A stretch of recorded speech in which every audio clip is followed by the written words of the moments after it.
a properly run school for orphans and takes a firm hand in reforming. So there's a lot of interesting dynamics, as you can see, in just these characters that are all part of Willoughby Chase. There is Miss Lolita Slycarp. Now, Lolita, interesting name, and there's a play on words here, I do believe. She's more of the vain type, somewhat of a tyrant, very greedy, self-serving, manipulative, and very interested in money. She also enjoys corporal types of punishment in manipulating the young children to do as she wishes. Now, Gertrude Brisket, she is a completely different personality, and as you're seeing, every one of these characters have a different flavor. They're a whole different set of rules and makeup. And for Joan Aiken to continually keep track of all of these characters and the details of each and what they bring to the story is quite an amazing accomplishment for such a young lady. So Gertrude Brisket, she's a larger woman, but she's kind of lazy. She's described as having yellow eyes, and she owns the orphanage that Bonnie and Sylvia were sent to. She's very opposite of Miss Slycarp in appearance, but she also has this prideful side and domineering nature. She also is interested in money and helps run the orphanage as a workhouse. However, during all of this, the girls have an outlined academic structure as well. And then there is Diana Brisket. Diana is spoiled. She's a vain teenage daughter. She loves being the center of attention, having power and authority over others, and she's very defiant towards her mother. Then there is Josiah Grimshaw, and he gets into trouble for forgery, but he uses his talent to provide fake credentials for Miss Slycarp and alters Sir Willoughby's will, giving her full power over Willoughby's Chase. Then there's Mr. Gripe. He's the family lawyer. He's kind-hearted. He's kind of a unwitting dope, and he doesn't really realize all this conspiracy that's taking place between these other characters, and so things get left undone. There's Mrs. Moleskin. She's the cook at the orphanage, and she would often hit the children with whatever she either had in her hand or an object. She wasn't very good at her job as a cook either, in terms of being unclean or unsanitary, even for the time period of that era. And then there's Pattern.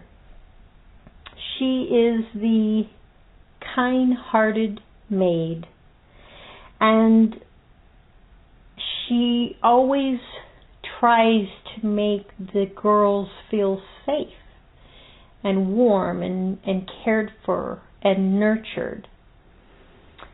James, he's a good-natured footman at Willoughby Chase, and he also had this very protective side of keeping the girls safe and away from Miss Slycart. Now then there's Simon. He's a young boy, not Bonnie. He was Bonnie and Sylvia's age, or in that age bracket. And he'd run away from a farmer, and he lived in the caves, and then he went into, working, providing another layer of protection to Bonnie and Sylvia. And he liked dressing in furs and had a very warm sense to his personality. Then there's Lucy. She is the first inmate Sylvia and Bonnie meet at Miss Brisket's orphanage, and together with Emma becomes their closest friends. Emma is ordered to mentor Sylvia to work in the laundry, and then Sylvia and Bonnie become close friends. And then there was Alice.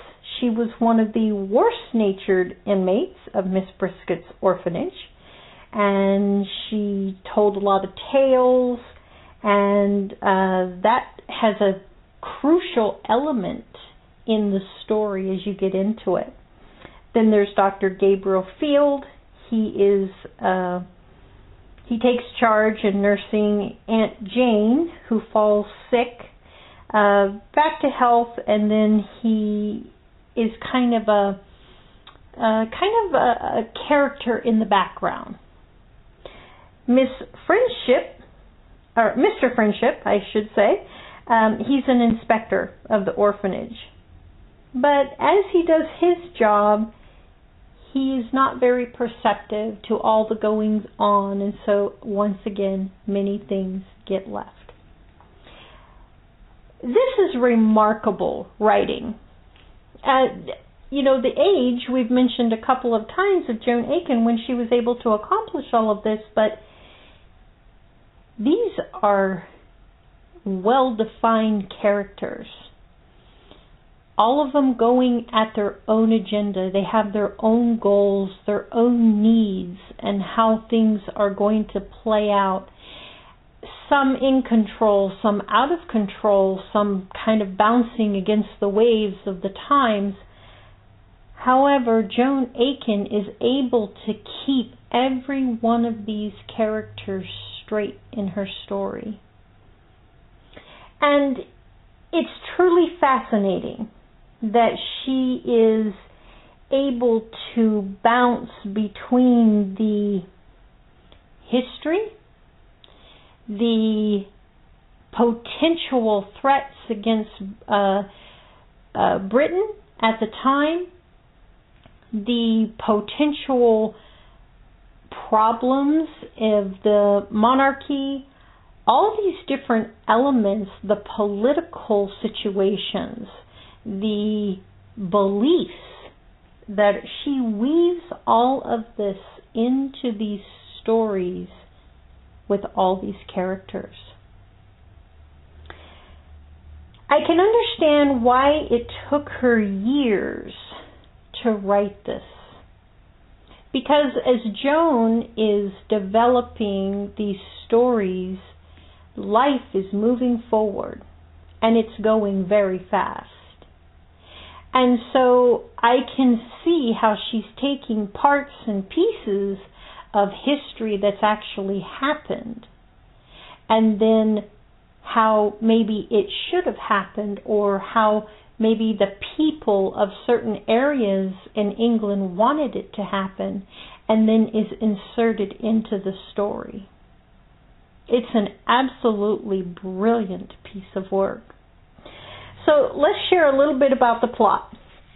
The story is set at Willoughby Chase, and it's a remote home of Sir Willoughby and Lady Green and their daughter Bonnie. Now, Lady Green falls ill to health, and Bonnie's parents are taking a holiday in warmer climates, touring the Mediterranean by ship, leaving her in the care of the newly arrived distant fourth cousin, Lolita Slycart. Now, Bonnie's orphan cousin Sylvia, who lived in London with Sir Willoughby's impoverished but genteel older sister Jane, coming to keep her cousin company while her parents are absent. Sylvia's nervous about the long train ride in the snowy countryside, especially when wolves menace the stopped train. But once she arrives, the cousins become instant friends. The robust and adventurous Bonnie is eager to show Sylvia the delights of country life, and they embark almost immediately on adventure. So there's the setting. The girls also learn about moments of bliss in their relationships. It's a powerful story. There is loyalty. There is mistrust. There is betrayal. There is confidence. There's so many lessons that are taking place at a rapid pace as these girls are growing through what appears to be a subtle country life, but it really isn't. It's more than they can actually take in. But because of the people that surround them, who had caring, nurturing sides, it gives into the story where it's needed. I'm willing to say that all through the story, there is a bouncing of possibly some of the things Joan experienced in her own life, maybe some of the experiences that she took from the girls who are from the girls' school that she attended, maybe some that she learned through other family or friends, and even the history that was also taking place in their own country. Now you take all of this and you weave it together, and you have the Wolves of Willoughby-Chase. I cannot highly recommend this book enough, or this story, because of the dynamics in this. Joan, who received a very high award for this book, and it was one of the books that received the most honored award in Britain because of Joan's contribution to children's literature. But Joan did not just attract children. The children found it a wonderful, fascinating, adventurous story. But adults found it far more insightful. So I want to encourage, if you have not had the opportunity to read The Wolves of Willoughby-Chase, it's a great book to read, and it definitely is something that could be read in the evening with your children, with your family, and find out why Joan Aiken was one of the most celebrated authors of children's book in her time. This is Lady Selah-Sujuris. I have certainly enjoyed sharing this writer and her great work, The Wolves of Willoughby-Chase. I'll say goodnight to everyone, and we look forward to seeing everyone back at the campfire for our Campfire Musicians segment May 12th. But remember, that show will air on our flagship station in Los Angeles. It will not be on Blog Talk Radio or Spreaker until May 16th, which is Saturday evening at 8 o'clock. In the meantime, enjoy your evening and enjoy your week, and we'll see you back at the campfire next time.